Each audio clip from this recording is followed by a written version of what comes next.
Your shoulders are completely tense and hurt. I'll show you today with Ina how you can best handle your shoulder pain.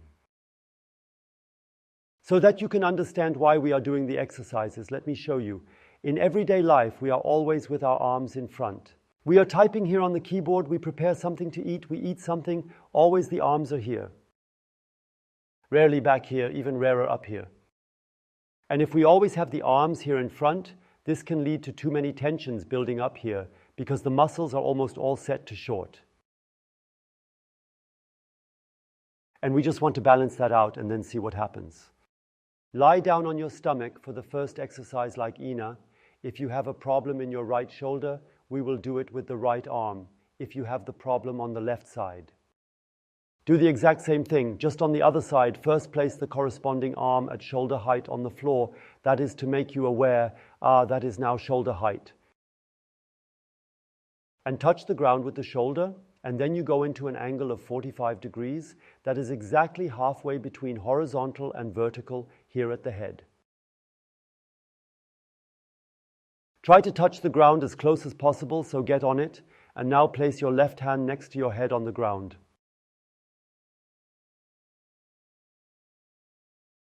As if you were going to do a push-up, and you move your left leg 30 centimeters to the left and the right one next to the left.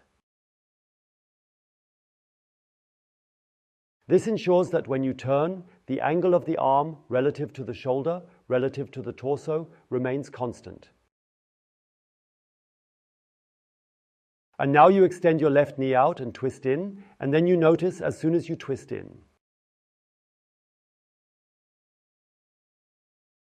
Do you feel the stretching in the right shoulder, pulling into the chest, along the arm? This stretching, you are now bringing it to this intensity, so that you can still tolerate it well and stretch there for 2 to 2.5 minutes increasingly.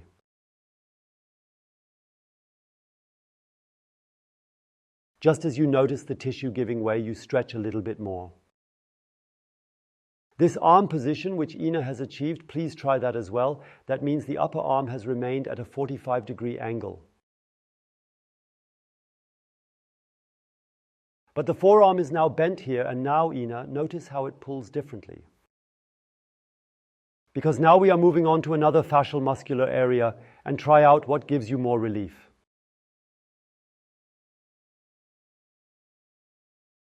It may be that this allows you to better enter the other stretch as a precursor. Now we come to the next important stretch. Go on all fours and consciously position your thighs vertically. Yes, thighs must be vertical. And then you go with your hands as far forward as necessary so that you can bend your chest through. Yes, that's pretty good. And this usually occurs in the shoulder joint itself. It is important that the arms are fully extended. And this is the biggest source of error in this exercise, that the arms are not straight but slightly bent. And already when the arms are only slightly bent, a large part of the important stretching for the shoulder is no longer so intense. And now we will give you a really great tip on how to keep your elbows straight. You take, for example, this stretching strap or a belt or any string, which you knot in such a way that you can stretch your arms through it. And then you place the loop exactly on the elbows, and when you pull the arms apart, the hands want to go outwards respectively.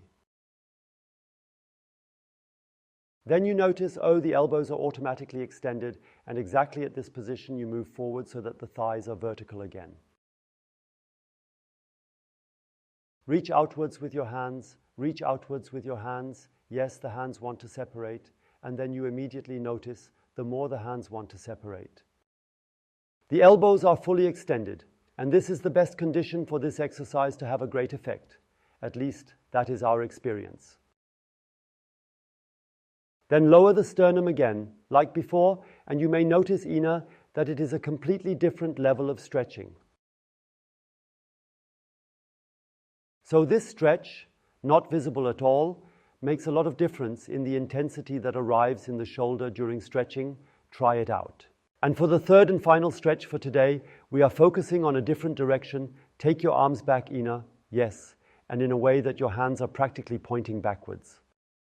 And at best, always go as far back as you can at the beginning, then you have your hands in a fixed position. And now you slowly walk forward on your buttocks, shifting left and right, very slowly, not moving too quickly now, so that the load on the shoulder is not too wave-like extreme. Very slowly forward, and then you notice two things now. First of all, it stretches more and more here, which is great.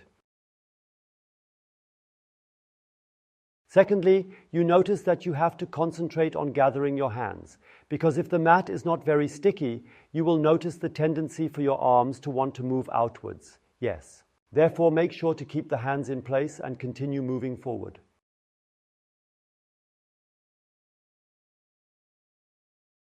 And take these 2.5 minutes, 2 to 2.5 minutes, to always further strengthen them and then slowly come out again.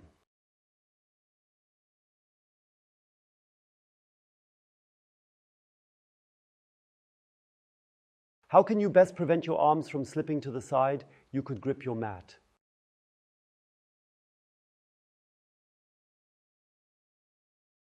This works, but has the disadvantage that by holding on here, your forearms tense up, and this tension also affects the upper arms. As a second option, you could take a towel and grip the towel, but you would again have this gripping, which hinders the relaxation of the arms. The best support to not change the grip with is this tool, or a belt that you fasten accordingly, so that you come approximately to this width. Because that holds your hands, and while they are held, you can also perform another type of stretching enlargement. Instead of walking forward on your buttocks, you can continuously pull your hands further back with small finger bends, staying supported. You always make short moves, go back up, and can then adjust millimeter by millimeter until the stretch is so extreme that you can just bear it well. And now we will show you a wonderful way how you can already do a lot for your shoulder with just one exercise, namely, you take this tool, or a towel, or even a stick, which you grasp exactly at this width so that you cannot come through to the back. Ina, show that. You are coming up now. Arms fully extended, fully extended, fully extended, fully extended, and now it gets tight. Now you want to bend to move forward, but right at that point you have to work. You have fully extended Ina exactly, and the full extension that is now here at an end, and at that point you must work. You can move a little to the left and to the right, and over time it will become easier. And then at some point you come around to the back, stay in this area for a while before gripping a little tighter and further intensifying this exercise. Enjoy trying it out. If you would like another routine for the shoulder, then please click there and also have fun with that. Goodbye.